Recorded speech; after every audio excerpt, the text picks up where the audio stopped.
All right, guys. Hello and welcome back to another episode of the Results Loading Podcast hosted by Prosperous AI. I'm your host, Michael Atkin, and today we have the honor of sitting down with Josh Renicker, Chief Operating Officer at Energy Access Incorporated. Josh brings over 20 years of experience leading teams and driving innovation in power management as well as battery technology. We are very excited to hear how he's built a career focused on operational excellence, growing high performance teams, and bridging the gap between suppliers and customers through the human connection. So, Josh, with all that being said, thanks so much for being here. Really appreciate the time today. Looking forward to this one. Yeah, should be fun. You make me sound like I've done a lot in my life. Well, we certainly think you have, and we're looking forward to diving in and seeing, hearing some examples and hearing it firsthand from you. Sounds good. Cool, Josh. So, with all that being said, kick us off here. Can you start by telling us a little bit about your journey? How did you transition from machine operator initially to now COO of a company? What drove you towards leadership in the power management industry in the first place? Just break it down for us to kick us off here. Yeah, much of it was accidental, being in the right place at the right time, and being willing to take the next step. I'll take you back to high school. Was in high school marching band. That's where I kind of cut my teeth in leadership. Had a band director that saw some potential in me as a young punk kid, and I kind of latched onto that and kind of used that as a catalyst kind of throughout my whole career. In high school, I was very much average student, didn't really care about grades and things. I was more on I'm going to be a factory worker. I'm going to take art. I'm going to take construction. I'm going to take all the tech ed kind of classes. So I had 2 years of drafting in high school, and lots of art and lots of music and lots of study hall. And happened to come out, graduated high school, went to work that same night on midnight shift in the factory, just working in automotive. And of course, as most of us men in the world, we make most of our big decisions based on some female, and had the girl I was dating at the time, her parents were nudging me to like, what are you actually going to do with your life? And I'm like, I don't know, I'm 18. And so I was like, oh, I'm going to go to school then, I guess. So I started a double major in mechanical and industrial engineering while trying to hold down a full-time job, which was just a dumb thing to do for an So 18-year-old. you went from maximizing study hall and PE and art to double majoring in mechanical engineering. And what was the other type of engineering Yeah, you said? industrial engineering. Yeah, yeah, really bright, right? So sleeping in my car between classes, going to work at night, all the dumb things, burned out immensely. So then I ended up finding non-traditional education, and I found a school instead that kind of supported full-time working adults. So got a drafting degree, and again, just what had no real long-term kind of ambitions. It was like, I'm just going to do this for next. And so I got a drafting degree and started working in the design industry, designing and laying out some graphic stuff, signs, did some kind of facade work, mechanical, electrical drawings, those kind of things. I mean, super, super dry, boring kind of drafting work. And then again, because of a female, I ended up moving to Indiana, got away from Ohio, and then was up one night, heard a commercial for ITT Tech, which doesn't even exist anymore. But yeah, heard a commercial. They talked about a drafting program, a bachelor's level drafting program. I'm like, okay, that sounds like fun. I'll go try that. And was like, I need a job. So ended up signing up for classes. Of course, they didn't have the drafting program anymore. But signed up for a degree in technical project management. That sounded like something I might be able to do, and ended up in class one night. So I did get a job there, a drafting job. And then so I was in class one night, and the owner of Energy Access came to my classroom looking for an operations manager. And this was in 2006. And there I was, a 20-something-year-old kid that had more ambition than brains. And, he had a whole list of things he was looking for. And I'm like, I know about 40% of it, but I'm your guy. So applied for the gig and he ended up bringing me on in 2006 as a kind of an operations manager was my title. Then I moved to director, and then I took on the COO role in 2013.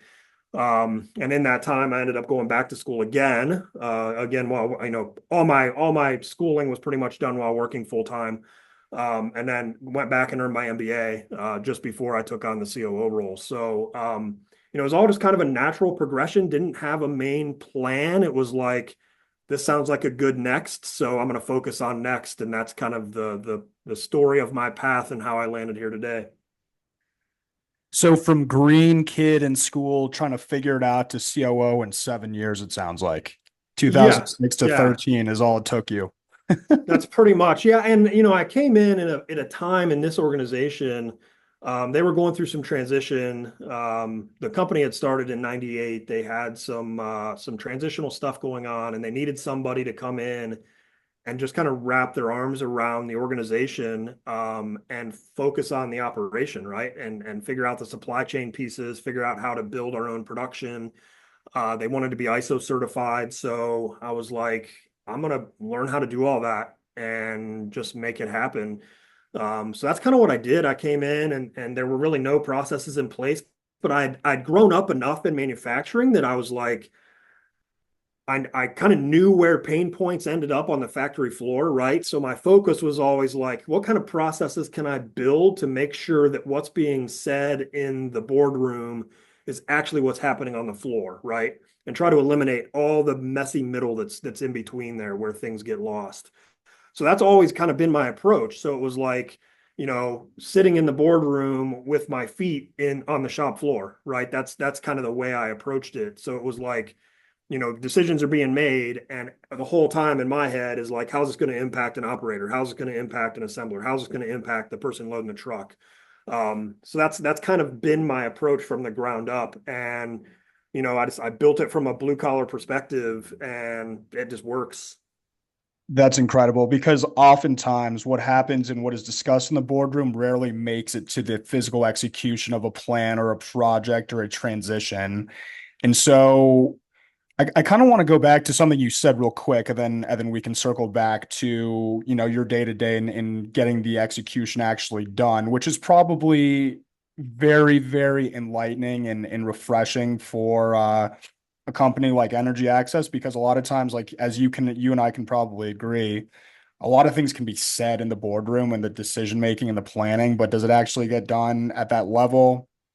Sometimes, right? Yeah, yeah, But when the CEO came into your classroom and you had more ambition than brains, in your words, what drew you to Energy Access? I mean, because obviously it's worked out beautifully for you, like we discussed, green kid yeah. to COO in 7 years. I mean, that's a very non-traditional career path, but it sounds like it was fate at the very least.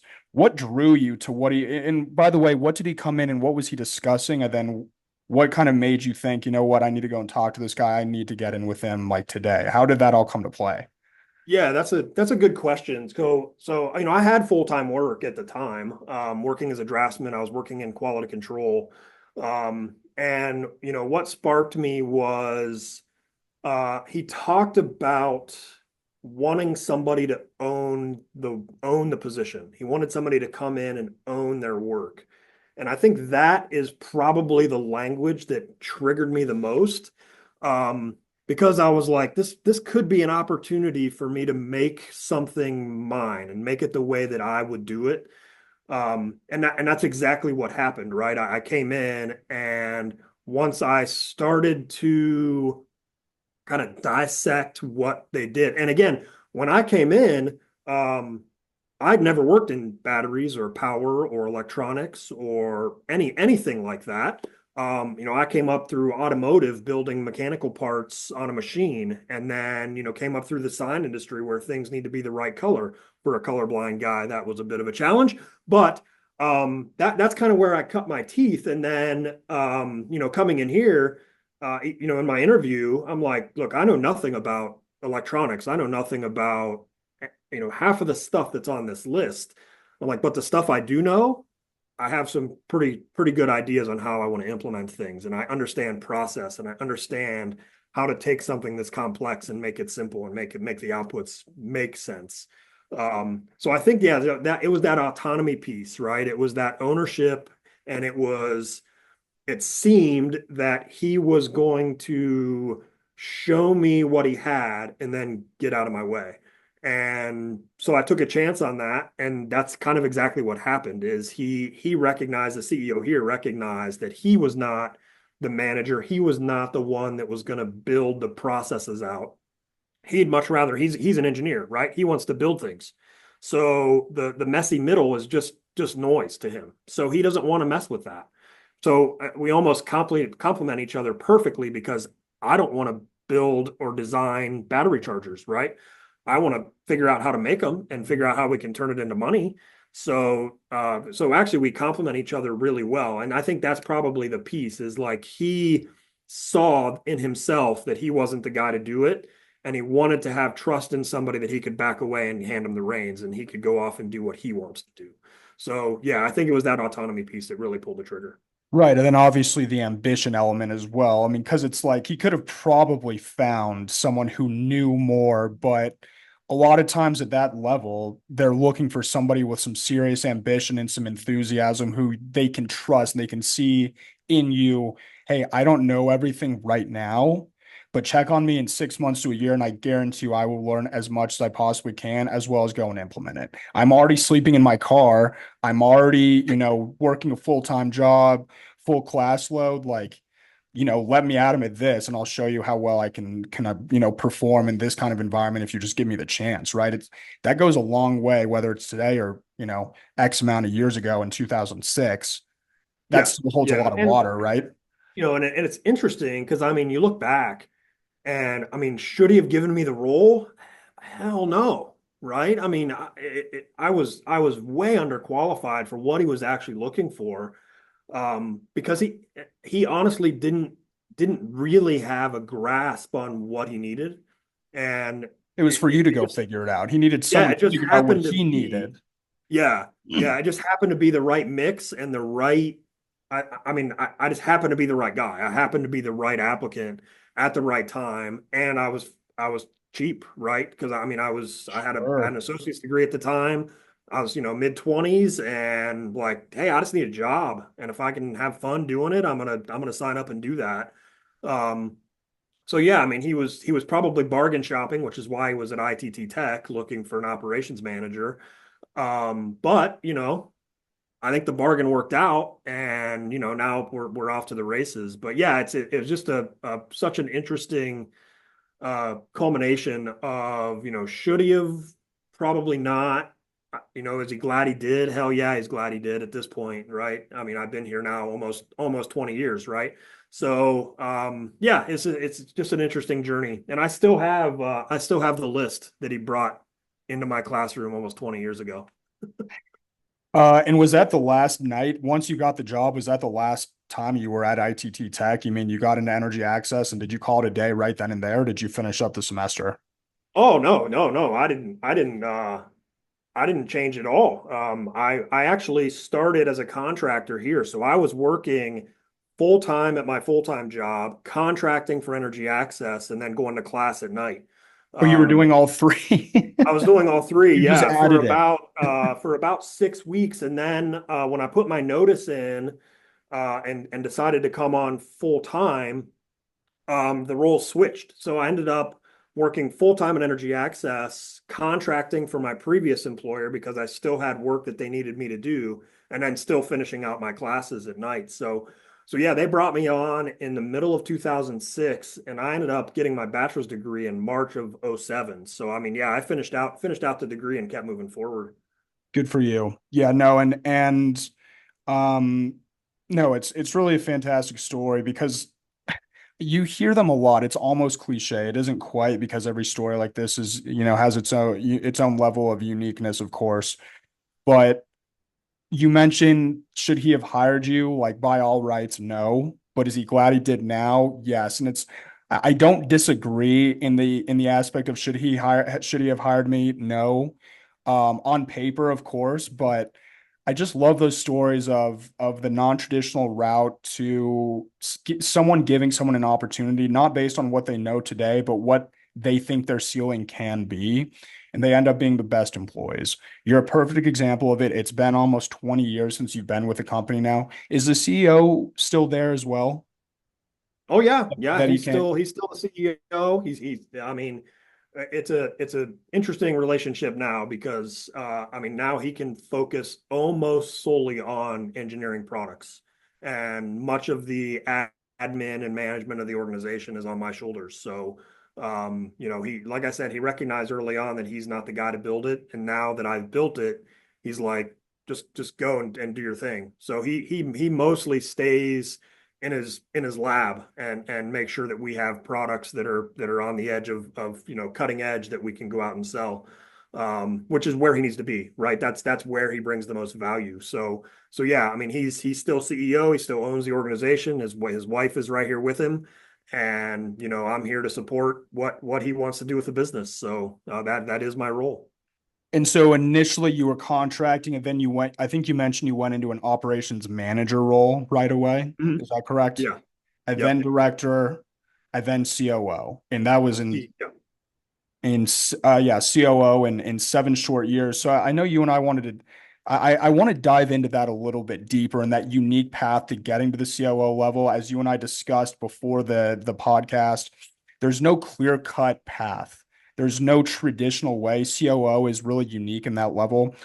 You and I have discussed this for a few minutes now, but can you dive a little bit deeper, Josh, into maybe, you know, what that path looks like for you versus what you've heard, and just take us a little bit deeper in terms of getting to the COO level. Obviously, initially in school, he recognized the ceiling. You didn't quite have the experience, really green, and then it only took you 7 years to get to that C-suite position. Talk to us a little bit more about that and the elements that you saw along that road, and really climbing the ladder Yeah. firmly. Yeah. This is a the COO role is an interesting one, and it's not one that I never been one to embrace titles, right? It's just whatever the title is, I'm going to do the work, right? And I was I came in as operations manager. It was a director of sales that wanted to pull me up to be level with him so that we could travel together. So director of sales and director of operations, kind of as the face of the company. So I was like, yeah, we'll make my title that. That's fine. So, I think I took on that title in '07. So I was only operations manager for, 6, 8 months, something like that. So took on the director role, and what it turned into was I was still implementing processes kind of continually, and we got to a point where there was very little in the organization that I didn't have a very strong understanding of. And it just kind of happened organically, right? It was like, hey, I need to own supply chain. So what process do I need to build around supply chain? Okay, here's our purchasing process, here's our planning process, here's our AVL process. And then, okay, I got that sorted out, got that implemented. We're good to go there. What do we need to do in production? Okay, let's get those processes. So it just kind of started to trickle and build a foundation of what the organization actually was. And because I had such an understanding, because I had built all the processes from the ground up, it was almost a natural thing that was like, okay, I I just have a seat at the table, right? Because if there's a question coming from the CEO or his wife, the CFO, chances are I have the answer. Exactly. Who, I who mean, else would have the answer, yeah, right? So I started to just have a seat at the table, and then it came to head.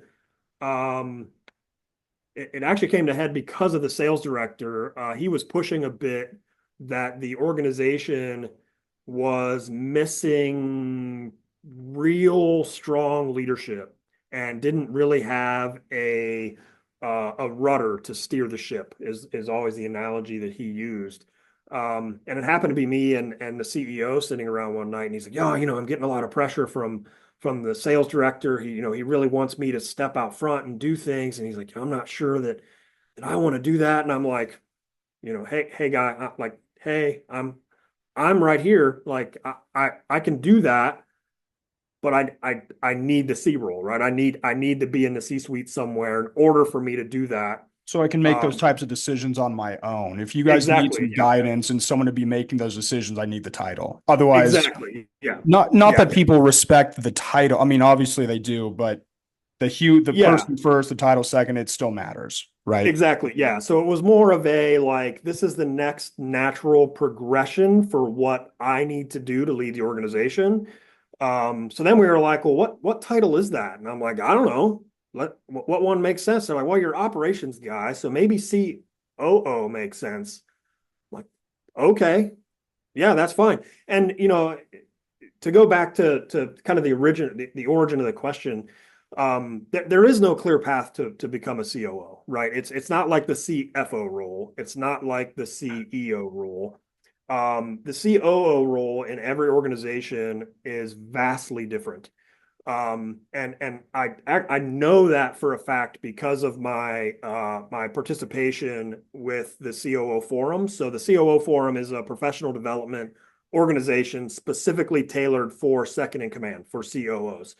And I'm connected now to, gosh, probably 1,000 COOs in the country. And everyone that I have a conversation with tells me a different story of how they got to their path and how they got to their role. Exactly. And it's and you talk like, okay, what does COO mean in your organization? They're like, well, I'm more focused on the personnel and the leadership and the training piece. I don't really manage the money side. So, and then there's others that are like, I'm all of it. I'm the CFO, I'm the COO, all the money decisions come through me. And I mean, every COO role is vastly different. And I tend to speak a little bit at the local colleges here, and I was speaking downtown, and I asked the classroom, and this is a organizational leadership class, and I was like, how many people have heard and know what a CEO does? And they're all like, ooh, yeah, yeah, yeah, I know a CEO. I'm like, all right, how many people know what a COO does? And they're all like, don't know, right? No Don't wrong know what answers, a right? COO No does. right answers either. Exactly. Yeah. So I was like, yeah, like, there's probably several of you in this class that will end up as a COO. Like you don't know it now because nobody does. Like nobody comes out of school and they're like, I can't wait to be a COO. I've yet to meet somebody that said that. So, it's just one of those unique roles, and not every organization has a COO, though they actually do. They just don't call them that. They just don't Um, know it. Yeah, because yeah, I've exactly. had people on, I've had a few COOs on the podcast, and one guy, he was doing like mostly sales. Like the majority of what he was doing was sales and like Yeah. driving revenue, but he was COO, which, okay, Yep. great. Then I had Yeah. another guy, he's the COO of his company, and he's just doing supply chain, manufacturing, and whatnot. And then I had another guy who was a COO as well, or director of operations, and he's on the ground floor like you were describing, and he's just handling the factories. Yep. And Yep. so Yeah. It's vastly different. to Depends on who your you're talking point, to, everything. yeah, to your point, I think you're the fourth COO or director of operations or operations decision maker, if you will, and you all do something different. Yep. Yep. Yeah. And it's fun. It's interesting. I mean, you get us all in a room and we talk about our paths, and then, it all kind of always comes back to people and process, right? That ends up being the conversation. It's like that's how we got there.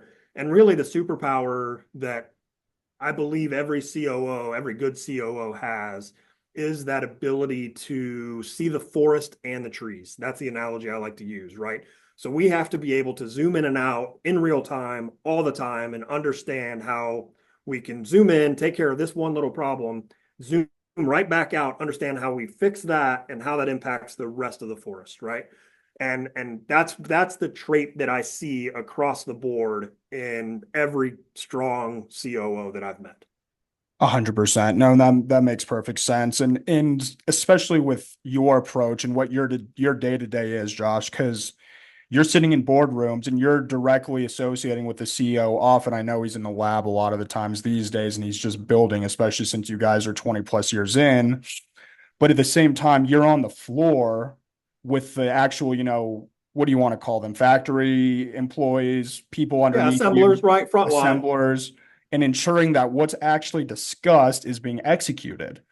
A lot of times as well, and you know this better than me, COOs sit in the boardroom and then they don't go and ensure that it's executed. They tell the director of operations, go make sure it gets done.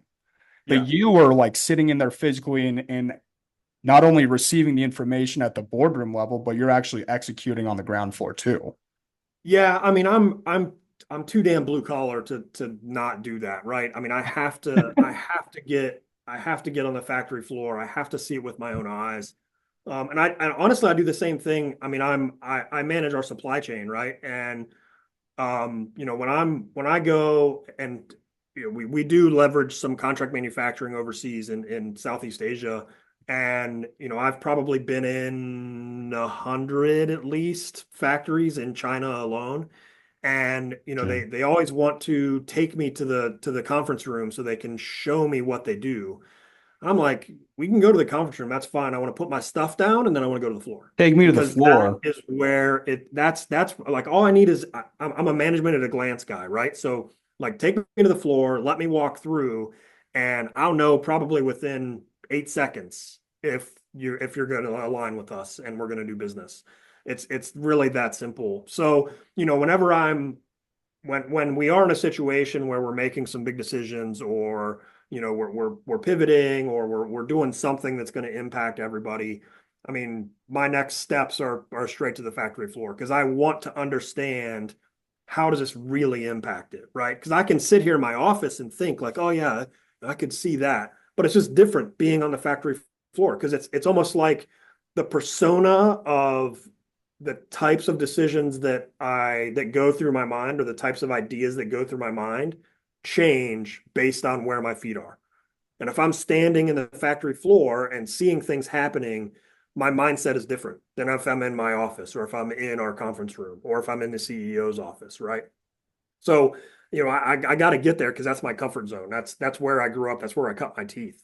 So that's Right. where I want to make the right decisions. Well, and it's the blue collar mentality, the blue collar mindset at an executive level. So you're Yeah. able to think like, your team, but you have the decision making power of C suite. As opposed, when you go to China, they're like, oh, come sit down in the boardroom. It's like, I don't really care what you have to say in this room. Show Right. show me what it looks like, and then I'll make my decision and I'll have an evaluation that's actually accurate, which Yep. For makes sure. so much sense because and you tell me, 999 other COOs, how many people have that same approach as you, and how effective is it if they're not kind of taking these approaches that you're describing in terms of I'm a COO, but I also have that blue collar mindset and that approach. And so I'm winning on both levels. How many other people are doing that, would you say? And I would Yeah. imagine it's much less effective if they're not. Correct. Yeah. I mean, honestly, you can't be a COO unless you've got some grit. You just Sure. can't, right? And I've yet to meet a COO that isn't driven by immense curiosity. And even if they didn't come up through the frontline piece, they have done the due diligence and they've done the work so that they can understand it. Because it's just that gritty piece, right? And that's kind of what sets that COO apart from the CEO, right? The CEO loves flashy things, where the COO wants to have to clean dirt from under the fingernails when they go home, right? It's just a mindset thing. So, I mean, a, a I've yet to meet somebody who's landed in the COO role who hasn't had dirt under their fingernails and done it Okay. intentionally. And that is a commonality because I wasn't sure if you were going to say, oh, maybe half of them pretend like they're the CEO and have a CEO mindset. I want to park valet. I don't want to leave the boardroom. This is where I belong. I don't go down to the factory floor. It seems like there's a 100% or close to commonality in terms of each COO understands that element of the job and where they may spend, significant amount of time in the boardroom they're still, they enjoy the getting the dirt out from underneath the fingernails, for example. And that is an important and critical element of the job across the board. Yeah, yeah, and it's that zooming piece, right? It's like you can see the trees, you can see the forest, And sometimes you got to get in the forest.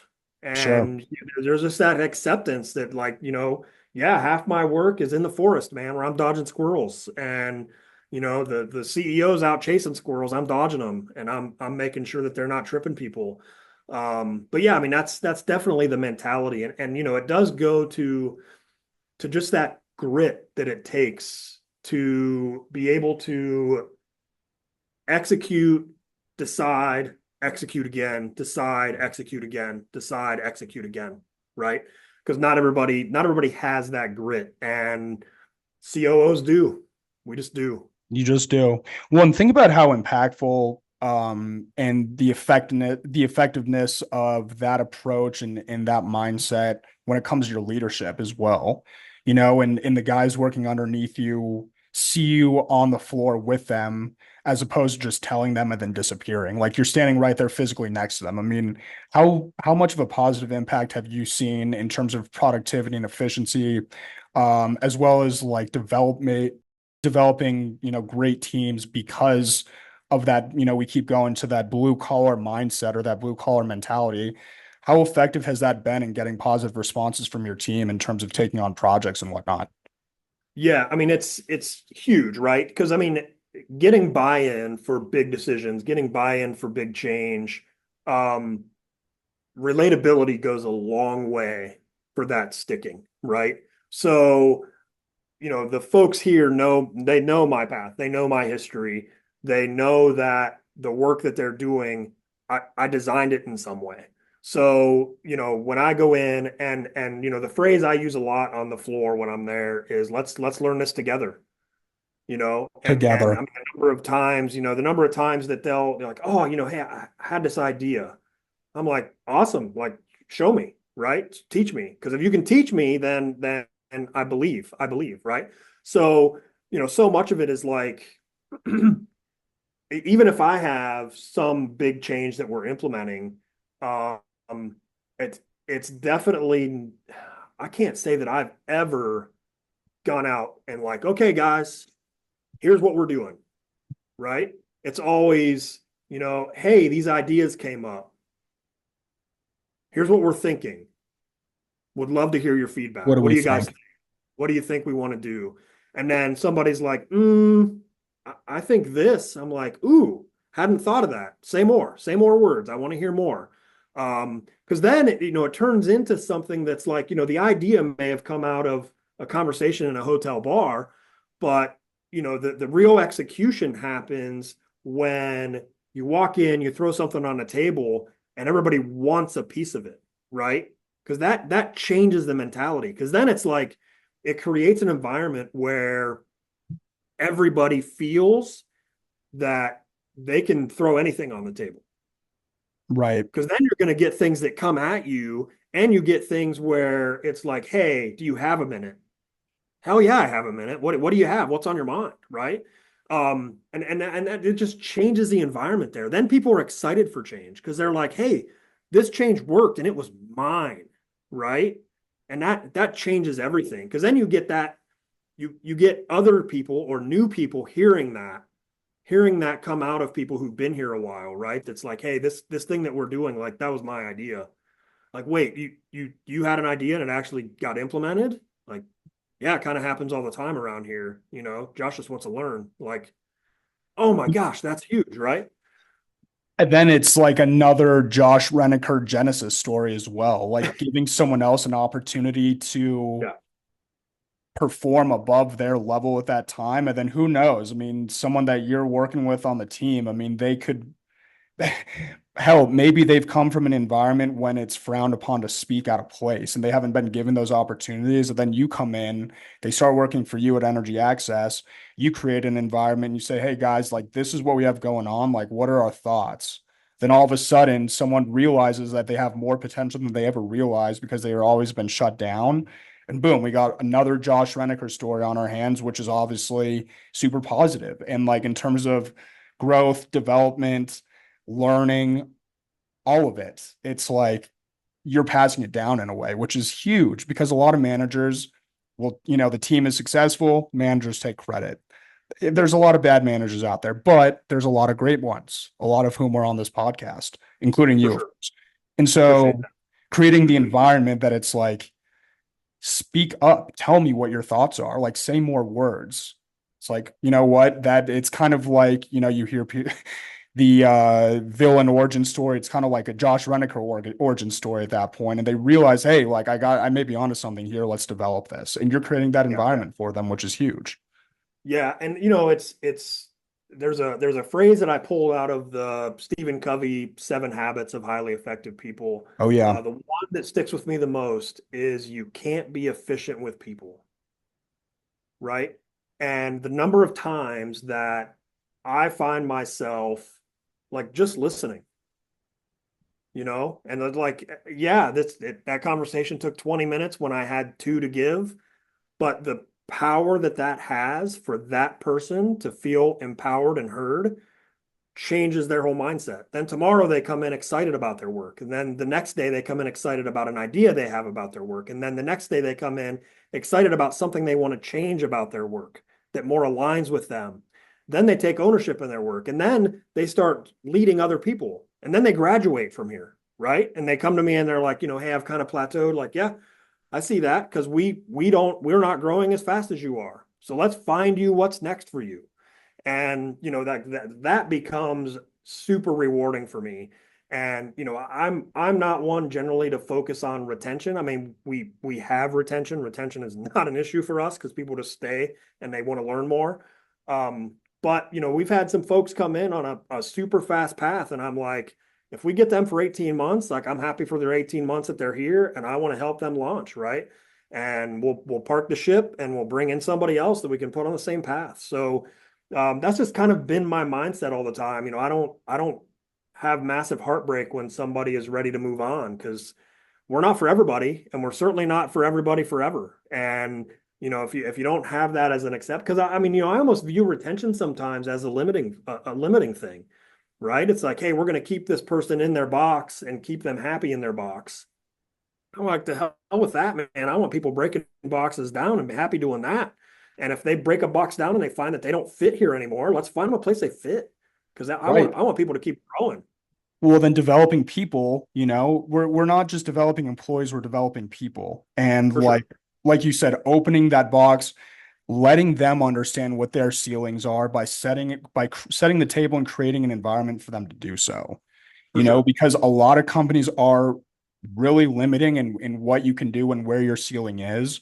But creating that environment, I'm sure it's really refreshing. I'm sure you've seen the light bulb go off dozens of times in your employees when, for the first time, they decide to speak up and it's received in a positive way. It's like, man, now I'm thinking about work at home. I come back to work the next week with another great idea. And like you said, 18 months later, they've outgrown us, which is great because that Yep. means we're harnessing and promoting positive growth, and whether that positive growth stays internally at Energy Access or they go somewhere else. I mean, that's what a great company really is all about, and Yep. and like you said, retention be damned. If they outgrow us, then great. That means we did a really good job. We had a really good employee on our hands, and it's time for them to move on, whether they stay or they go. Yep. Yep. And it opens the door, right? It opens the door for that next person to come in and land, and we And can be help that them next great employee. take off. So yeah, it's a great feeling, right? When you're able to see somebody graduate. Well, and it's a great thing. I've heard a bunch of good examples. I like telling this story specifically. I had another. He was a director of operations, I believe, at his company. He had an employee who he knew was talented, but wasn't really getting the productivity out of him that he wanted. And he was like you in terms of, hey, door open policy, come and talk to me about whatever. I'm your manager, but also I care about you, kind of thing. So the guy comes in one day and he says, I just don't like what I do. Like, I'm not good at this. Like, can you help me figure something out? And so after a few conversations, they got him into a different role within the company that the guy just, his wings just spread and he learned how to fly essentially to, not to make it Yeah. sound too corny, but that's essentially what happened. And the guy's ceiling just exploded. That was like 20 some years ago. And now he's the executive director of that department. Yep. And because this person who I had on the podcast created that environment that said, hey, like, come talk to me about anything, like whether it's good or bad, it meant losing the employee, but he's still at the company. The guy, his career absolutely exploded, got him into something that he was more suited for him. And that was 20 some years ago. He's the executive director of the whole department now. And it's like a lot of managers will say, sorry, like you need to figure it out and adapt to what we're doing, or maybe you should work somewhere else. And it's unfortunate, but it's the reality. Yeah, I see that happen more. So there's a great book called Mindset out there, Carol Dweck's work. And she talks about the difference between fixed and growth mindsets. And I mean, you're going to run into people that are just fixed mindset. And Yeah. sorry, that just doesn't fit here, right? There are situations where people come in and they have no interest in learning and growing and doing the thing. And sorry, that just doesn't fit. That doesn't work for us. And at that point, you got to make a decision. You got to move them on.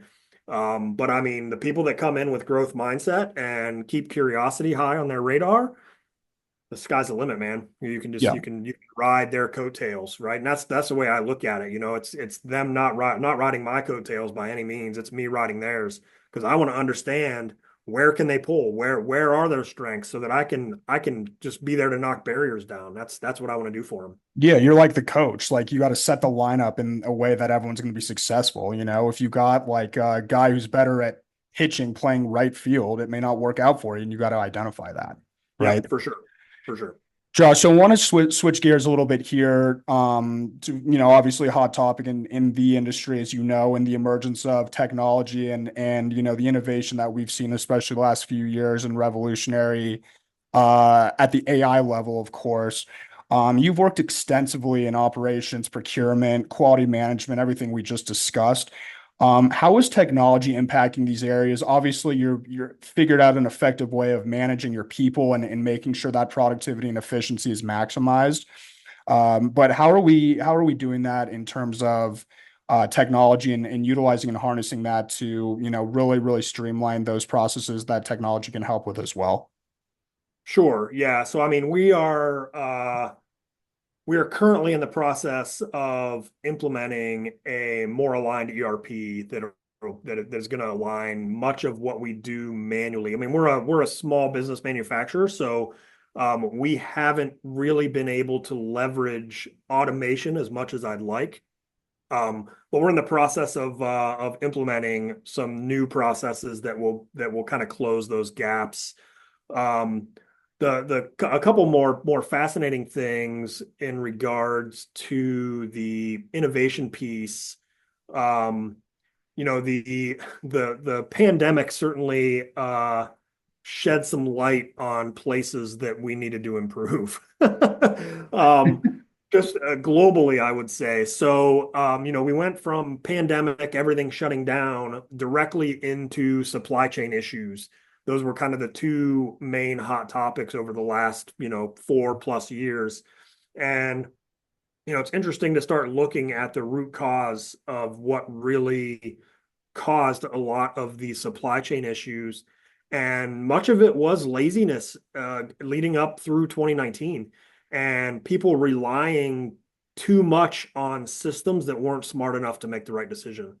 And that's kind of what the pandemic taught us is, especially in a larger organizations, what we found is their entire procurement team were straight out of college and just reacting to what the ERP system or MRP system was telling them to do. So what ended up happening was, pandemic hits, factories shut down, lead times start getting extended a bit, and ERPs are saying, hey, based on this new lead time, the volume you need to order goes up. So then the people at the helm saying buy now with the buy now button are saying, well, that makes sense. Yeah, buy now. So then you ended up with factories who are trying to catch up, who now have all these new orders. That are So bigger than expected because of their yeah, forecasting issues. exactly. Yeah.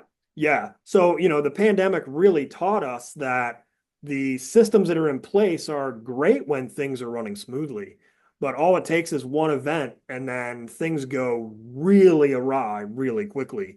And that's exactly what happened. And I mean, the number of people that I've talked to that are leading manufacturing groups, they'll tell the same story. They're like, yep, we saw lead times go. We went out and thought we needed to buy a bunch of stuff, and now we're sitting on inventory. Like, huh, that sounds like the other 15 people I talked to this week. So, and we're all dealing with this from and much of it is because of the amount of automation that was put in that just wasn't smart enough.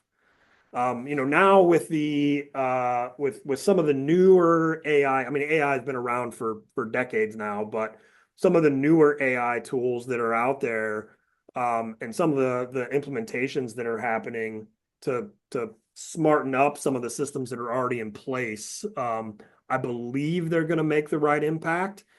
Time will tell, of course. But I mean, we're leveraging a little bit of AI here and there.